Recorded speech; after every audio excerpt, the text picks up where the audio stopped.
Sam, Oui, tu es chez toi, dans le Vermont, d'accord. plan large sur une étendue vraiment boisée, verte, avec une petite route qui passe à proximité. Et puis la caméra se rapproche d'une petite maison, une tiny house, un peu perdue dans Mmh. les bois. Et la maison se rapproche, se rapproche. Et sur le devant, avec son ukulélé, on retrouve notre ami Sam, qui est en train de gratouiller pensivement. Tu es en train de gratouiller.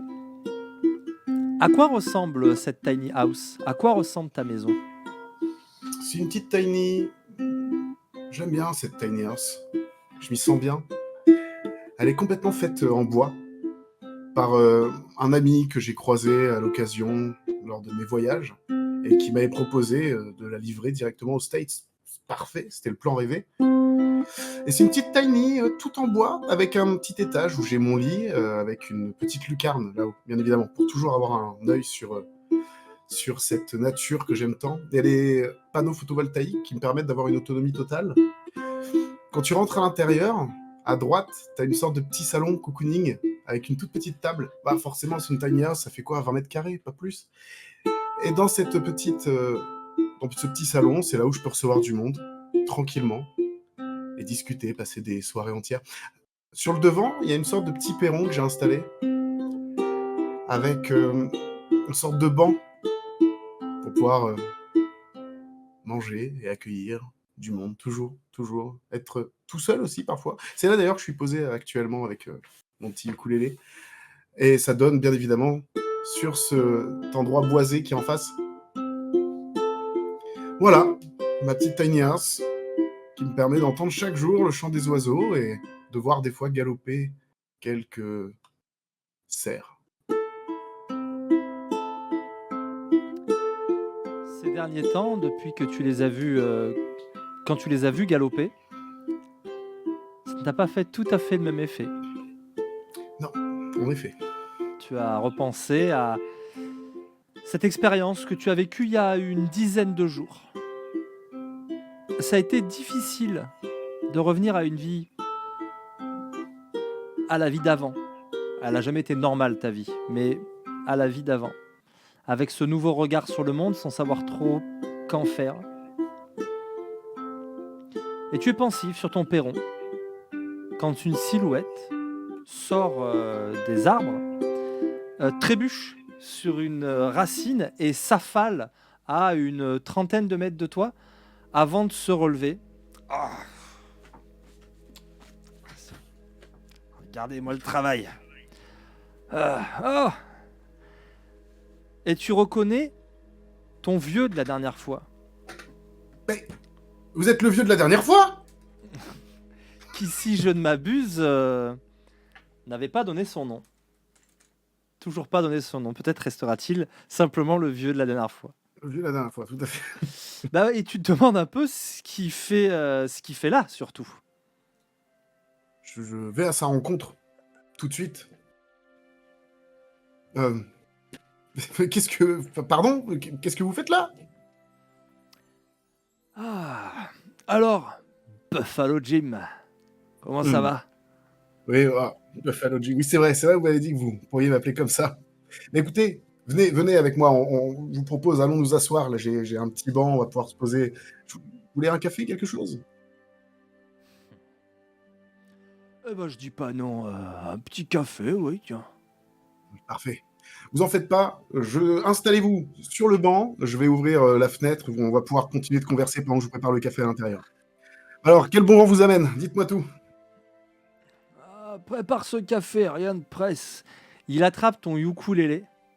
Ouais. Bon, il sait pas Et en il le jouer. casse. Non. Il le casse pas, mais alors, déjà, il a des gros doigts calleux de bûcheron, tu vois. Puis, alors, Mhm. pour ceux qui découvriraient ce personnage pour la première fois, Cet homme est vêtu d'une chemise en flanelle noire et rouge, vraiment la chemise de flanelle, et elle est suffisamment largement ouverte pour qu'on voit un marcel blanc en dessous et des touffes de poils dépassés parce que ce gars est hirsute. Il n'est pas très grand, il est très trapu, il a des avant-bras assez impressionnants et poilus. Il a une espèce de pantalon de velours côtelé et des chaussures de marche, mais un peu trop grand le pantalon, alors bien serré par une ceinture en cuir qui a bien vécu. Il a un couteau au côté, vraiment couteau de chasse un peu quoi. Il a un gros sac à dos sur le dos et par contre voilà, il a un casque de cheveux bouclé, euh, sec et vraiment hirsute. Il a une beubare pareille, de la même couleur, un châtain avec des reflets roux. Et voilà, des sourcils broussailleux et ce regard souriant avec des pas de doigts très marqués. Et il gratouille avec ses gros doigts calleux. Ah Voilà, oui, un peu comme ça. c'est la première fois, non, que vous en jouez? Ah non, 25 ans d'expérience pour faire ça. Ah oui, ah bah, c'est bien, bravo, bravo. Mais alors, vous étiez plus doué à la grimpette, il me semble. Hein. Vous voulez pas le poser un peu là, non, parce que on s'entend moins bien en fait, mine de rien. Oh, pardon.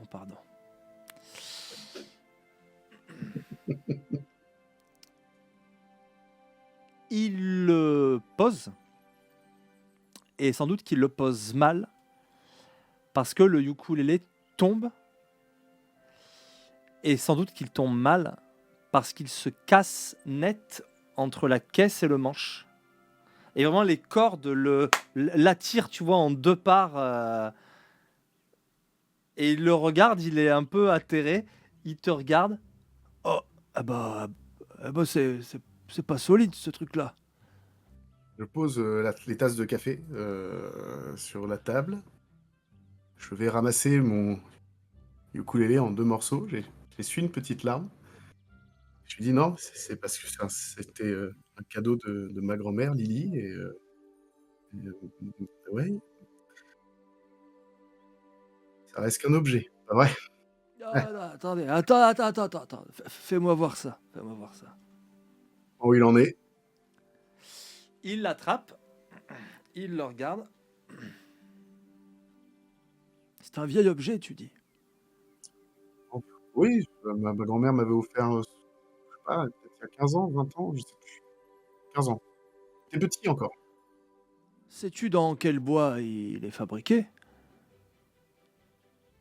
Très bonne question. Je ne sais pas. Peut-être quelque chose comme du. Non, je saurais vous dire de l'acajou, peut-être. Hmm, Pas l'air d'être de l'acajou. Tu peux tenter un jet de intelligence avec biologie. 3 succès. Non, tu te souviens que c'est du pain tout bête. C'est du pain. Oui, non, pardon. Mais oui, oui, évidemment. Non, c'est du pain.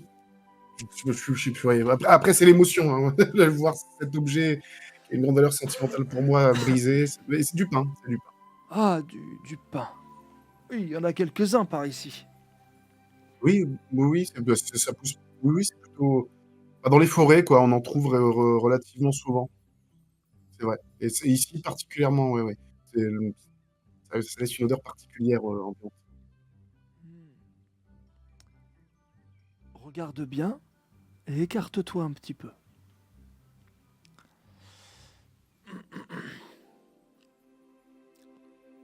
Il tient les 2 morceaux reliés par les cordes de ton ukulélé. Esprit du pain, pardonne ma maladresse. Je sais que tu es vivant. Alors guéris. Et que l'esprit du temps nous fasse la grâce que cette guérison soit plus rapide. Et il va se mettre, comme la dernière fois, à remarmonner dans une langue que tu ne comprends pas et qui est très certainement une langue native.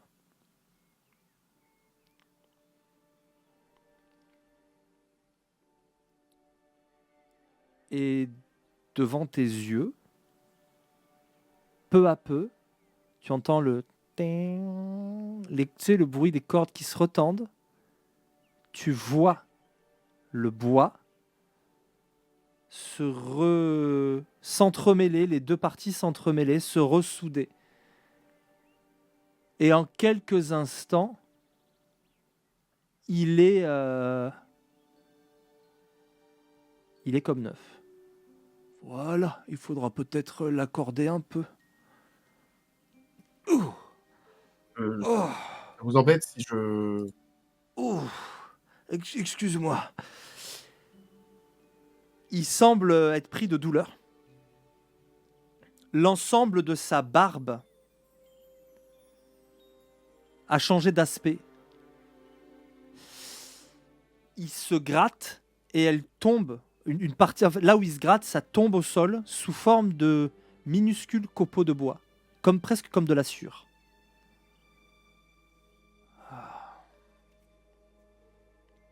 Oh bah me v'là beau. Effectivement, une moitié de sa barbe est quasiment tombée au sol. Je pense que nous avons des choses à nous dire. Pas vrai? C'est un peu pour ça que je suis là. Peut-être pas là par hasard. Ok. Bon, écoutez, pendant pas mal de temps, je me suis demandé si j'avais pas fait un mauvais rêve ou plutôt un très chouette rêve. Je me souviens de notre petite escalade, ma petite aventure avec un cerf qui m'a parlé, vous qui m'avez donné des trois Buffalo explications. Jim. Ouais, je me Buffalo souviens bien. Jim. Ouais. Bon, vu là ce que je viens de voir, ok, il n'y avait pas de mauvais rêve. Par contre, je suis sûr que vous n'êtes pas là par hasard et que vous avez forcément des explications à m'apporter, ou en tout cas des choses sur lesquelles que vous pourriez éclaircir. Les explications, il va falloir que tu en trouves quelques-unes par toi-même, mais celles que je pourrais te donner, je te les donnerai. Oui, c'est pour ça que je suis là. Il est temps de faire de toi un véritable parle-songe. Le cercle du coin voudrait te rencontrer. Cercle du... Cercle du coin, vous dites? Nous sommes quelques parle-songes ici, pas beaucoup. 7, 8 avec toi. Qu'est-ce qu'un parle-songe? C'est quelqu'un qui a à la fois un pied dans le monde réel et un pied dans le monde des esprits. C'est quelqu'un qui est capable de voir au-delà du voile, au-delà de ce fameux goulet dont nous avons parlé la dernière fois. Tu sais, le monde spirituel dans lequel tu t'es rendu, celui dans lequel tu t'es rendu était très sympathique. Ne pars pas du principe qu'il l'est toujours. Et Hmm. l'Umbra, dans laquelle tu étais en quelque sorte, mais dans une poche, dans un royaume plus lointain, l'Umbra, la pénumbra, l'ombre de cette terre, son reflet spirituel immédiat, est très dépendant de ce qui a pu se passer ici. Ici, il semblerait que les choses n'aient guère bougé, ta maison n'y sera sans doute pas, mais les alentours seront assez semblables. Je te déconseille de faire un tour dans l'Umbra, dans des endroits marqués par le sang et le carnage. Il n'y ferait certainement pas bon vivre. D'accord. Et qu'est-ce que vous attendez de moi? Je n'attends rien de toi, si ce n'est que tu pourrais avoir une belle destinée. Hmm. Souffle d'hiver, c'est un pseudonyme. Il anticipe la moindre réaction, tout comme tu es Buffalo Jim maintenant. Il vaut Feu mieux d'hiver. éviter de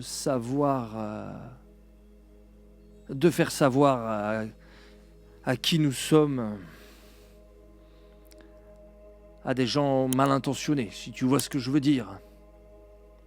Pas vraiment, mais j'imagine. Par notre rapport avec l'esprit, nous avons un pouvoir incommensurable. Tu le découvres à peine. Mais ce que j'ai fait là, bien que c'est un coup, la barbe est en train de reprendre un aspect normal. En revanche, la partie qu'il a fait tomber en se grattant, elle, elle est toujours rasée, entre guillemets. Euh, c'est une infime partie de tout ce qui est possible. Vois-tu, il y a des esprits partout autour de nous, et en communiquant avec eux, nous pouvons altérer la réalité même, pas seulement faire des tours de passe-passe ou des illusions, non, changer la trame du réel. Attendez, vous êtes en train de dire que moi, là, je peux faire la même chose que vous venez de faire juste avant avec le ukulélé. Je peux manipuler le bois et hop, je peux réparer je peux réparer un ukulélé. C'est ça. Non, mais tu pourras. Bon. Si c'est la voie qui t'intéresse, il y a tant de choses possibles. Hmm. Vois-tu, je m'intéresse à 3 domaines, on pourrait dire. Je m'intéresse à tout, au vivant. Je m'intéresse à, à la matière inerte, car elle est souvent encore habitée d'une once d'esprit, ne serait-ce qu'un vestige spirituel. D'aucuns même, peut-être en rencontreras-tu un jour, familiers de la société radicale de la roue fantôme ou quelque chose dans ce goût-là, pensent que les machines même sont dotées d'esprit. Là-dessus, j'avoue avoir quelques doutes, mais en tout cas, ils savent leur parler. Et bien entendu, je m'intéresse au monde des esprits. Emmenez-moi voir votre cercle. Vous avez Bien. dit qu'il voulait me rencontrer. Oui, Laissez-moi juste prendre quelques affaires et je suis à vous tout de suite. c'est une belle randonnée. Nous y serons. Là, il est le matin. Mhm. Il doit être à peu près 10 heures du mat. Nous n'y serons pas avant ce soir. Et nous serons dans un endroit qui te plaira, bien sauvage, isolé de tout. J'arrive tout de suite. Je rentre dans ma tiny house. Ça va très très vite parce que je suis toujours prêt à partir. Euh, quoi qu'il arrive, parce que je vagabonde énormément. Je saisis mon sac à dos, vérifie que j'ai bien mes petites rations habituelles, rations d'eau, rations de nourriture, de petites barres énergie s'il faut, si j'ai un petit coup de mou, ma petite boussole, lampe de poche, bref, une corde accrochée, bref, tout nécessaire que j'ai habituellement. La sangle pour y fixer le ukulélé. Je rejoins notre ami Souffle d'hiver dehors, fixe le ukulélé dans sa housse qui est du coup accrochée au sac et je mets sur mon dos en mode bon bah, je suis à vous, je suis prêt. Eh bien, allons-y. Et puis en chemin, je pourrai répondre à toutes les questions que tu auras envie de me poser. Parfait. J'en ai des tas. Eh bien, je t'écoute. Vous êtes humain?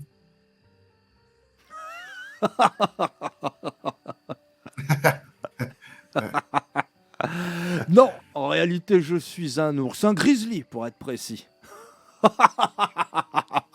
Hmm. C'est vrai, c'est mon nom, Grizzly. Enfin, quoique tout le monde m'appelle Grise, mais moi, c'est pas N'auriez pas, vraiment mon vrai nom. n'auriez pas sacrément le sens de l'humour pour un grizzly? Si, Mhm, mhm. c'est l'une de mes principales qualités. Oui. Un grizzly. Alors, du coup, vous avez grandi près de quelle grotte? Dites-moi tout. Non, plus sérieusement, oui, bien sûr que je suis humain, comme toi. C'est juste que, hmm, j'allais dire comme toi, mais de ce qu'on a ressenti, peut-être moins que toi. J'ai un don. Vois-tu, on possède en nous, toi comme moi, un fragment spirituel d'une préciosité inouïe. Les légendes les plus anciennes parlent des célestes, d'aucuns les appelleraient les néphilim, ou les anges même, peu importe. nous nous sommes mis d'accord sur les célestes, les purs parfois, en tout cas des esprits primordiaux qui auraient été détruits en des milliers d'éclats. Ces éclats, c'est ce que nous avons en nous. Parfois, l'éclat est tellement infime qu'il ne s'agit que d'une écharde, cling. Mais dans ce cas, elle reste inerte. Quand l'éclat est un peu plus important, un peu plus considérable, il peut s'éveiller, évoquer ses pouvoirs d'antan. Et ça, c'est ce qui nous permet d'avoir une prise sur la réalité. Ce moment de l'éveil, tu l'as vécu. En gravissant cette paroi, tu as vu le monde comme si c'était la première fois, comme si tes yeux s'ouvraient comme à un nouveau-né. Tu es un éveillé désormais, au milieu d'un monde de dormeurs. Et la magie existe. Tu l'as vu à l'œuvre, car les esprits nous obéissent quand nous savons leur parler. Et j'ai comme l'impression, je pointe vers sa joue, qu'il y a un coût à payer pour ça. Au Moyen-Âge, au bas Moyen-Âge, il y eut un temps où les vampires, les loups-garous, toutes les créatures folkloriques existaient. Elles avaient un pouvoir sur les mortels qui les rendait dérisoires. Ils n'étaient plus que du bétail pour des créatures assoiffées de sang. Il y avait des sorciers, des fées, des fantômes, jusqu'à ce que l'ordre de raison décide d'éclairer les hommes par la science et de leur donner les armes pour se défendre. Avec ces armes, ils leur ont donné une certaine vision de la réalité. On appelle ça le paradigme. La façon dont je te présente la magie correspond à un paradigme auquel tu es peut-être, c'est une question à laquelle nous n'avons toujours pas répondu, mais auquel tu es peut-être plus sensible qu'à un autre. Mais tu verras que d'autres gens manipulent la réalité avec des paradigmes très différents. L'ordre de la raison, pour te la faire courte, lors de la Renaissance, a tapé du poing sur la table. Et petit à petit, on en est venu à ne jurer que par la science. Aujourd'hui, ce qui nous permet de voler dans le ciel, d'aller sur la Lune, de nous parler à des distances incommensurables, de gagner du muscle, de vaincre la maladie, tout ça, c'est la science. C'est le paradigme qui a triomphé un temps. Et les garants de ce paradigme, c'est l'ordre de raison qui est aujourd'hui devenu l'union technocratique. Des gens comme nous, même s'ils me gifleraient pour avoir osé dire une chose pareille, mais ils font comme nous. Une télévision, un ordinateur, un téléphone portable, c'est de la magie, cachée sous un paradigme scientifique. Et t'as déjà vu un électron, toi, en vrai? Non, enfin, pas que je sache. Mais la magie est-elle en train de mourir? Elle serait plutôt en train de renaître. Oui, l'ordre de raison a gagné. La réalité s'est pliée à sa volonté. Et c'est le paradoxe que tu as vu s'exprimer sur mon visage. Le paradoxe, c'est le contre-coup de la magie. À chaque fois que nous plions la réalité et que cela est visible, nous appelons ça de la magie dynamique ou vulgaire. La réalité envoie sur nous ses anticorps. Ce que nous avons fait est un paradoxe pour elle. Ça n'est pas censé exister. Et nous sommes frappés. Nous ne savons jamais comment. jamais à quel point. Mais sache une chose, les effets les plus vulgaires peuvent t'envoyer 6 pieds sous terre. Le paradoxe Et, peut te tuer, n'oublie jamais ça. et ça va repousser ou Ça va vous allez être repousser, proverbe longtemps? ça va repousser cette fois. Si j'y prêtais une importance quelconque, je pourrais même le faire repousser moi-même. Mais je prendrais sans doute une autre gifle derrière la tête. Je n'ai pas très envie, c'est toujours assez désagréable. Et ne l'oublie jamais, le paradoxe peut te tuer. Avant de faire un effet que tu ne pourras pas camoufler sous de la science, une coïncidence, réfléchis bien. Il vaut mieux être discret. Les effets, les effets coïncidentaux sont plutôt conseillés. Par exemple, tout ce qui est de l'ordre de la perception. Si tu vois le monde des esprits, personne ne voit ce qui se passe dans ta tête. Peut-être même que tu délires au fond. C'est un effet coïncidental. Si tu fais appel à la chance pour que les dés roulent exactement comme tu le souhaites et que tu remportes la mise, c'est un effet coïncidental. Mais gare à l'effet domino. Si tu obtiens 8 fois un double 6 d'affilée, la réalité va commencer à se poser des questions, tout comme les spectateurs autour de toi, qui vont penser que les dés sont pipés, que tu triches. Et la réalité te rattrapera. Oui, nous avons un grand pouvoir, mais il est soumis au paradigme. Mais attention, le paradigme a changé. Il existe plein de petites poches désormais, où ce ne sont plus les croyances les plus en vogue qui font la loi, mais les croyances des dieux. Et là où je t'emmène, un vieux cercle de chamans, avec beaucoup de gens qui ont dans les veines du sang des tribus natives d'autrefois, notre magie pourra s'exprimer sans retenue. Et tu verras là des choses que tu ne verras jamais ailleurs. Mais n'as-tu jamais vu des endroits où le téléphone portable ne capte pas ? Les zones blanches. C'est des endroits où le paradigme scientifique ne s'est pas installé suffisamment fort pour que ces objets magiques puissent fonctionner. Mais méfie-toi, dans les canevas de la technocratie, c'est tes propres effets qui seront considérés comme incompatibles avec le paradigme ambiant.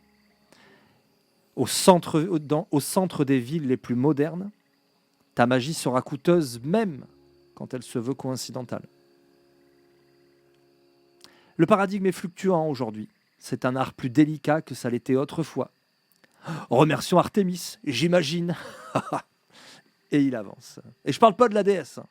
Je parle d'un héros, d'un terroriste, d'une tête brûlée. Je parle d'Artémis. Artémis. Il fait partie du cercle, j'imagine. Pas du tout. Dieu nous en garde. Allez, avançons. Pas toutes les questions d'un coup. Ce serait indigeste. Et puis, il y a tellement de choses à t'apprendre. Je vous suis. Vous allez arriver au soir. Il aura répondu encore à quelques questions, mais après, il t'emmène sur des terrains plus simples pour que tu puisses digérer quand même toutes ces infos. Il y a beaucoup de choses. Et puis, ta vie a l'air de prendre un chemin radicalement différent. Mais vu ton attitude, ton comportement, au fond, tu réussis à peut-être à être moins hermétique que d'autres à ce type de discours. Parce que tu as vu des choses dans tes voyages assez incroyables. Il y a une clairière incroyable, entourée de tumuli, et avec une petite source, mais qui fait quasiment tout le tour. Et elle est vraiment, la forme de cette source est assez invraisemblable aussi. Elle l'entoure presque la totalité de la clairière. Il y a 4 tumuli aux points cardinaux. Tumulus, ça va? Assemblage de pierres. Ouais. Ok. Et il y a 6 personnes autour d'un feu de camp. Et pour le coup, une ambiance que tu connais bien. Parce qu'il y a quelqu'un qui gratte de la guitare. Et ça chante, ça discute, ça fume. Ça fume le calumet. Ça fume, ou en tout cas une longue pipe. Les gens ont des looks plutôt baba cool, plutôt très détendus, qui fait pas spécialement attention à ses vêtements. Mais par contre, tu remarques des objets, et notamment il y a une femme.